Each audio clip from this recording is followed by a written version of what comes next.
Hello बच्चों, welcome back to my channel. कैसे हैं आप सब लोग। आज से हम लोग एक नया सब्जेक्ट स्टार्ट कर रहे हैं। आप लोग का सब्जेक्ट है जो information system and e commerce.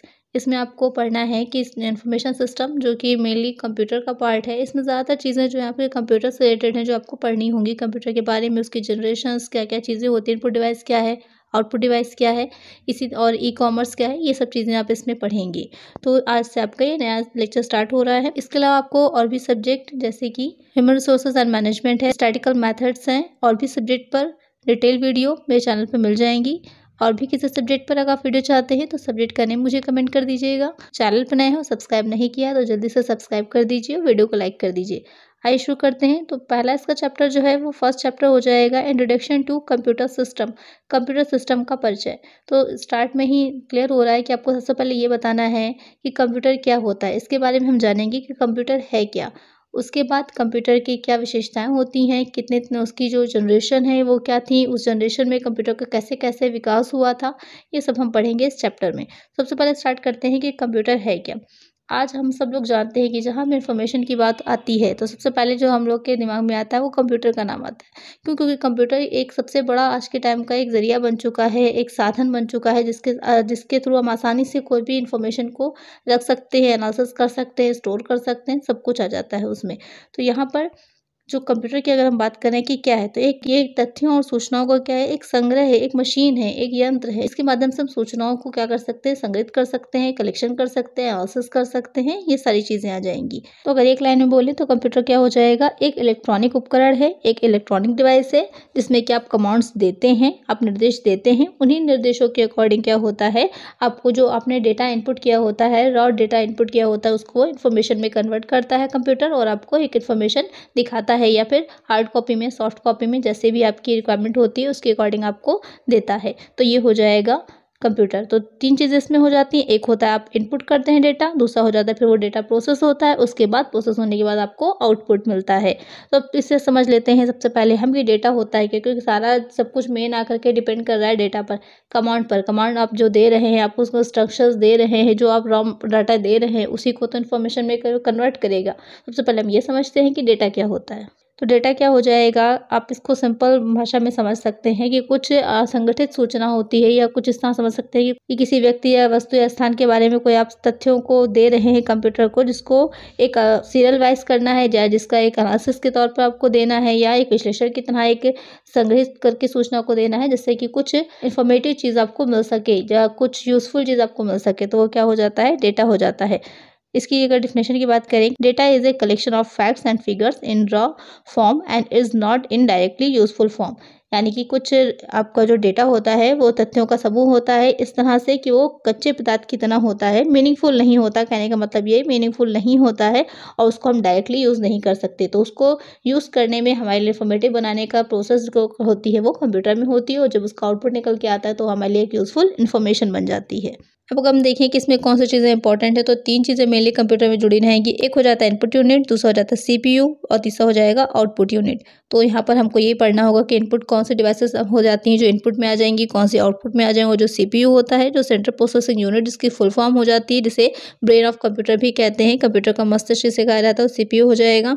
तीन इसके भी पार्ट हो जाते हैं। एक हो जाता है ALU, arithmetic and logic unit कहा जाएगा, दूसरा हो जाएगा कंट्रोल यूनिट सीयू, और तीसरा हो जाता है मेमोरी यूनिट यानी कि एमयू। इसको आगे हम डिटेल में पढ़ेंगे, जो इसके अलग अलग चैप्टर्स आएंगे वहाँ पर। उससे पहले समझ लेते हैं कि जो इनपुट यूनिट है वो क्या हो जाएगा। तो इनपुट यूनिट नाम से ही क्लियर हो रहा है, जिसके माध्यम से आप डेटा को इनपुट करते हैं कंप्यूटर में। तो किसके माध्यम से आप देते हैं, कीबोर्ड से तो कुछ सूचना आप टाइप करेंगे, जैसे कि आपको नाम टाइप करना, तो किससे करेंगे, कीबोर्ड के माध्यम से करेंगे। कोई इंस्ट्रक्शन देते हैं, माउस के माध्यम से देते हैं।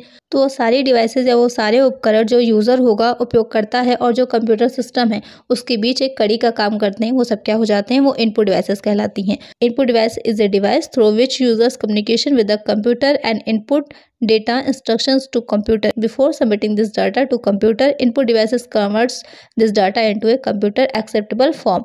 यानी कि ये डिवाइसेस क्या करती हैं, सिर्फ कंप्यूटर में डेटा को इनपुट ही नहीं करती हैं, उस लैंग्वेज में भी करती हैं जो कि कंप्यूटर समझता है। जैसे आपको पता ही होगा कि कंप्यूटर की अलग भाषा होती है, मशीनी भाषा में कंप्यूटर समझते हैं, उस फॉर्म में कन्वर्ट भी करती हैं। तो यहाँ पर कौन सी डिवाइसेस इनपुट हो जाएंगी, अक्सर एग्जाम में क्वेश्चन पूछा जाता है कि किन्हीं चार इनपुट डिवाइसेस के बारे में बताइए। तो कीबोर्ड है, माउस है, लाइट पेन है, जॉयस्टिक है, ट्रैक बॉल है, स्कैनर है, और भी बहुत सी इनपुट डिवाइसेस होती हैं, यहाँ पर कुछ आपको मैंने एग्जांपल दिए, और भी बहुत सी होती हैं। नेक्स्ट आ जाएगा सीपीयू, सेंट्रल प्रोसेसिंग यूनिट जिसे कहा जाता है, सबसे इंपॉर्टेंट होता है, उसके बिना कंप्यूटर में आप काम ही नहीं कर सकते, इसीलिए उसको कंप्यूटर का ब्रेन भी बोला जाता है। तो सीपीयू में क्या होगा कि जो भी डेटा आप इनपुट करते हैं वो सीधे क्या होगा, वो सीधे आपके प्रोसेसिंग में जाएगा। प्रोसेसिंग कहाँ पर होती है, वो सीपीयू में होती है। सीपीयू में ही सारी प्रोसेसिंग का काम होता है, जितनी भी अरिथमेटिक गणनाएं ये सारी चीज़ें होती हैं वो भी सीपीयू में ही होती हैं। तो सीपीयू में अगर कहें हम, CPU is device that performs all processing work of computer and controls are the part of computer system, यानी कि जो पूरे कंप्यूटर पर नियंत्रण भी रखता है, कंट्रोल भी करता है सारी क्रियाओं का, और साथ ही प्रोसेसिंग का काम भी करता है, वो हो जाता है सीपीयू। मैंने पहले बताया था इसके 3 भाग हो जाएंगे, एक एएलयू हो जाता है, और दूसरा सीयू होता है, और तीसरा मेमोरी यूनिट हो जाता है। अब तीसरा आ जाता है आउटपुट यूनिट। तो आउटपुट यूनिट नाम से ही क्लियर हो रहा है, इनपुट यूनिट में आपने कुछ रॉ डाटा को जो है कंप्यूटर में इनपुट किया, सेंट्रल प्रोसेसिंग यूनिट यानी कि सीपीयू में क्या हुआ, जाकर के वो डाटा प्रोसेस हुआ, और आउटपुट यूनिट जो होंगे उसको इन्फॉर्मेशन में कन्वर्ट करके आप तक पहुंचाते हैं, तो वो हो जाते हैं आउटपुट यूनिट। तो इसमें क्या रहेगा कि जो सूचनाएं हमको मिलती हैं, परिणाम मिलता है, वो बाइनरी फॉर्म में होता है, बाइनरी उसमें होता है। तो अगर हम इसको कहें, output device is device through which computer communicates with user, it act as a translator between the computer and the user, it converts process data to user acceptable form, यानी कि जो आउटपुट डिवाइसेस होती है वो communication को easy बनाती है, communicate करती है तो एक तरह से यूज़र से। इनपुट डिवाइस भी वही काम करती है, इनपुट डिवाइस भी क्या करती है, यूज़र और कंप्यूटर सिस्टम के बीच में एक कड़ी की तरह कार्य करती है, और जो आउटपुट डिवाइस होती है वो भी एक कड़ी की तरह कार्य करती है। इनपुट डिवाइस में क्या होता है, इन्फॉर्मेशन को इनपुट करने का काम होता है, डेटा को, और जो आउटपुट डिवाइस होती है वो कंप्यूटर सिस्टम से डेटा को यूज़र तक पहुंचाने का काम करती है। तो ये हो जाती है आउटपुट डिवाइस। अब देख लेते हैं इसके एग्जांपल्स क्या हैं। इसके एग्जांपल्स में आ जाएगा वीडीयू, विजुअल डिस्प्ले यूनिट है, प्रिंटर है, प्लॉटर है, स्पीकर है, ये सब क्या हो जाएंगे, आउटपुट यूनिट्स हैं। और भी इसके काफ़ी एग्जांपल्स होते हैं, आप लोगों को देख लीजिएगा, एग्जाम में पूछ सकता है। अब समझ लेते हैं कि जो कंप्यूटर है, हमने उसके बारे में तो जान लिया कि क्या है, उसके कौन कौन से भाग होते हैं। अब ये समझ लेते हैं हम कि उसकी विशेषताएं क्या होती हैं, कैरेक्टरिस्टिक्स ऑफ कंप्यूटर्स। तो पहली क्या हो जाएगी, हम सबको पता है हाई स्पीड, काफ़ी तेज़ गति से कार्य करता है। आजकल जो कंप्यूटर हैं वो तो काफ़ी तेज़ गति से और कुशलता के साथ काम करते हैं। इनकी गति को किस में मापा जाता है, MIPS में मापा जाता है, बिलियन इंस्ट्रक्शंस पर सेकेंड में मापा जाता है। फिर आ जाएगा नेक्स्ट एक्यूरेसी, शुद्धता, यहाँ पर डिपेंड करता है कि आप कमांड्स कितनी सही दे रहे हैं। अगर आपने कमांड सही दिए तो उसमें भी एक्यूरेसी के साथ ही काम होगा। नेक्स्ट आता है स्टोरेज। स्टोरेज में रहेगा कि जो भी कंप्यूटर में हमने इनपुट किया होता है डेटा, वो उसको स्टोर करने का भी काम करते हैं। इसके अलावा ये भी आपके स्टोरेज भी 2 तरह के हो जाते हैं, प्राइमरी और सेकेंडरी हो जाते हैं। यहाँ आप आगे पढ़ेंगे अलग से कि जो है कौन सा स्टोरेज किस तरह का होता है। फिर आ जाता है बहुमुखी प्रतिभा, वर्सटैलिटी। तो एक साथ आप कई तरह के कार्य कर सकते हैं, एक ही टाइम में आप कई चीज़ें ओपन करके एक साथ काम कर सकते हैं इसमें। नेक्स्ट आ जाएगा परिश्रमी, इंटेलिजेंस। परिश्रमी तो बहुत होता है क्योंकि आप बिना रुके बिना थके काफ़ी लंबे समय तक आप जितनी देर चाहें कंप्यूटर पर वर्क कर सकते हैं। जैसे कि अगर आप स्वयं करने कोई काम को बैठेगा, खुद कर रहे होंगे कोई काम, तो थोड़ी देर बाद क्या होता है, हम लोग थक जाते हैं, टायर्ड हो जाते हैं। लेकिन कंप्यूटर की अगर बात करें तो कंप्यूटर लगातार चलता रहता है। नेक्स्ट आ जाएगा स्वयं चालित, ऑटोमेशन।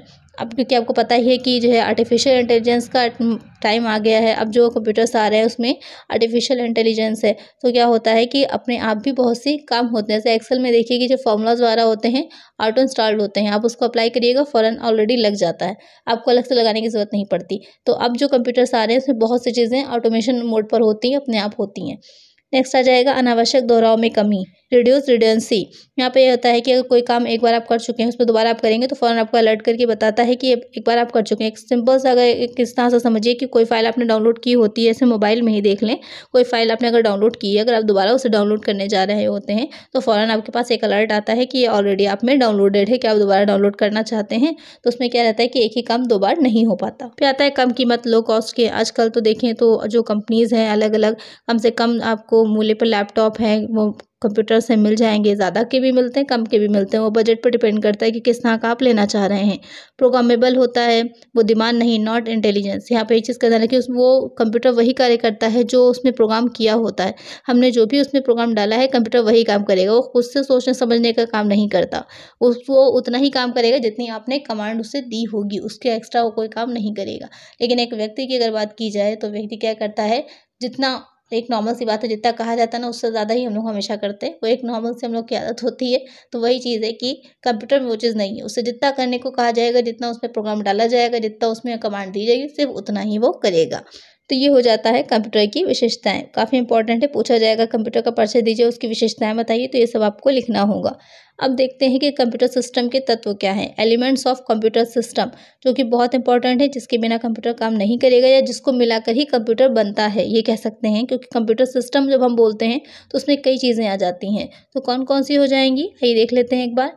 सबसे पहले आ जाएगा हार्डवेयर। हार्डवेयर क्या हो जाएगा, कंप्यूटर के वो भाग जिन्हें हम देख और छू सकते हैं। नॉर्मल सी बात है, हार्डवेयर है जिसको आप देख सकें, जो सामने हो आपके, आप स्पर्श कर सकें, टच कर सकें और छू सकें, वो हो जाएगा। इनपुट डिवाइसेस हो जाती हैं, आउटपुट डिवाइसेस हो जाती हैं, जो प्रोसेसिंग डिवाइसेस है वो हो जाएंगी, और स्टोरेज डिवाइसेस होती हैं। तो इनपुट में पहले ही आप समझ चुके हैं इनपुट डिवाइसेस क्या होती है, जैसे कि कीबोर्ड है, माउस है, आप हाथ मुंह से ले सकते हैं, उसे कार्य कर सकते हैं। आउटपुट डिवाइसेस है जैसे कि प्रिंटर है, स्पीकर है। फिर आ जाएगा प्रोसेसिंग डिवाइसेस है, जिसमें आपकी क्या आ जाएगा, जो सीपीयू होता है, सेंट्रल प्रोसेसिंग यूनिट, आप सामने से देख सकते हैं उसे।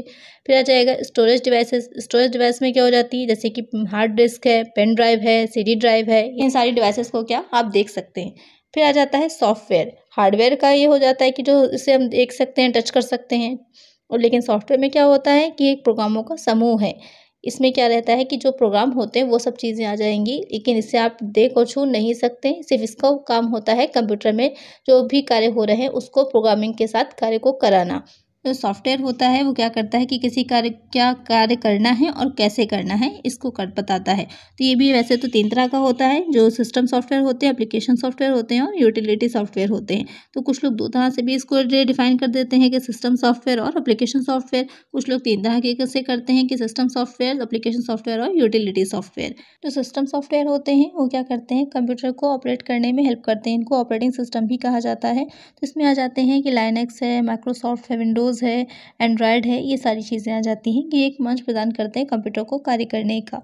उसके बाद आ जाता है जो दूसरा हो जाएगा एप्लीकेशन सॉफ्टवेयर। एप्लीकेशन सॉफ्टवेयर क्या होते हैं, एक ऐसे सॉफ्टवेयर होते हैं जो उपयोगकर्ता को एक कोई कार्य करने के लिए एक मंच देते हैं। जैसे कि आप वेब ब्राउज़र हो जाएगा, या फिर जो एप्लीकेशंस होती हैं अलग अलग तरह की आप लोग डाउनलोड करते हैं, उसमें उसके बाद कार्य होता है, जैसे MS वर्ड है, एक्सेल है, क्रोम है, ये सारी चीज़ें इसमें आ जाती हैं। उसके बाद आ जाता है तीसरा वाला यूटिलिटी सॉफ्टवेयर। यूटिलिटी सॉफ्टवेयर क्या होता है, ये आपके सिस्टम को मैनेज करता है और सिस्टम में आने वाली किसी भी तरह की जो कोई भी प्रॉब्लम होती है तो उसको सही करता है, उसको दूर करता है। ये कह सकते हैं एक टूल बॉक्स की तरह होता है कि जहाँ पर भी कंप्यूटर में या आपके सिस्टम में गड़बड़ी आ रही है तो उसको सही कर सके या फिर वायरस से बचा सके। तो ये हो जाता है यूटिलिटी सॉफ्टवेयर। इसमें आ जाता है कंप्रेशन टूल होता है, फाइल मैनेजमेंट होता है, डिस्क मैनेजमेंट होता है, ये सारी चीज़ें आ जाती हैं। तो इस तरह आपके सॉफ्टवेयर 3 तरह के हो जाएंगे। आज की वीडियो में इतना ही, मिलते हैं नेक्स्ट वीडियो में जिसमें हम इसके आगे पढ़ेंगे कि जनरेशन ऑफ कंप्यूटर्स क्या है और कंप्यूटर के प्रकार क्या है, टाइप्स ऑफ कंप्यूटर्स। तो आज की वीडियो में इतना ही। अगर वीडियो अच्छी लगी है तो वीडियो को लाइक कर दीजिए, चैनल को सब्सक्राइब कर दीजिए और फ्रेंड्स के साथ वीडियो को शेयर कर दीजिएगा। मिलते हैं नेक्स्ट वीडियो में। Thank you.